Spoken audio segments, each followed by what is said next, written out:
Ini adalah hari pertama kita berdoa selama 10 malam. Kita mengikuti para rasul dulu. Ketika Yesus naik ke sorga, maka Yesus menyuruh murid-murid untuk menunggu di loteng Yerusalem. Ada 120 orang waktu itu di loteng Yerusalem yang berdoa. Sama seperti kita, mereka berdoa, tiba-tiba mereka melihat lidah-lidah api. Jadi lidah-lidah api ada di kepala setiap orang yang hadir di situ. Istri saya dulu pernah bersaksi, ada waktu sedang kebaktian 10 malam ya. Di gerejanya di Jakarta, tiba-tiba ada pemadam kebakaran atau ke depan gereja. Mereka lihat api di mana? Di atas gedung gereja. Ternyata bukan api, saudara. Itu Roh Kudus. Roh Kudus bekerja sepanjang Alkitab. Kalau saudara baca dari Kejadian sampai Wahyu, itu penuh dengan perbuatan Roh Kudus. Waktu Allah menciptakan langit dan bumi, maka Roh Kudus menciptakan di sana. Holy Spirit is a creator. Roh Allah melayang-layang. Ketika Salomo diberi tawaran oleh Tuhan, minta apa yang engkau inginkan. Maka Salomo minta hikmat. Maka Tuhan kirim Roh Kudus. Lalu nanti di akhir zaman akan ada satu masa yang disebut hujan awal, hujan akhir. Akan terjadi baptisan Roh Kudus yang bersifat global. Global itu artinya semua orang Kristen di seluruh dunia, dari semua aliran gereja, itu akan dipenuhi Roh Kudus.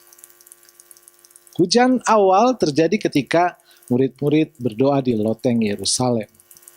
Jadi waktu mereka berdoa, tiba-tiba mereka dipenuhi Roh Kudus. Dan nanti di akhir zaman, sebelum Antikris berkuasa, mungkin di antara 10 malam, saya akan berikan pengajaran tentang akhir zaman. Sebelum Antikris berkuasa, maka semua orang akan dipenuhi Roh Kudus. Semua orang yang percaya akan dipenuhi Roh Kudus. Untuk disingkirkan dari kekuasaan Antikris, maka seseorang harus dipenuhi Roh Kudus.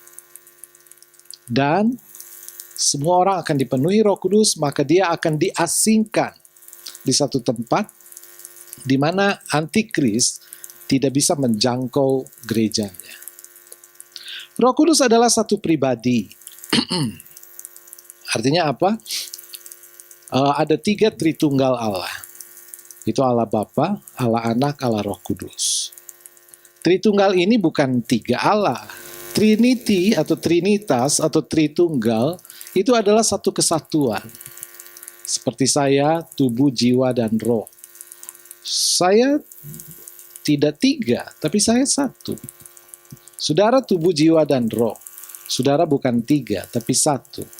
Roh Kudus adalah person atau pribadi ketiga dari Tritunggal Allah.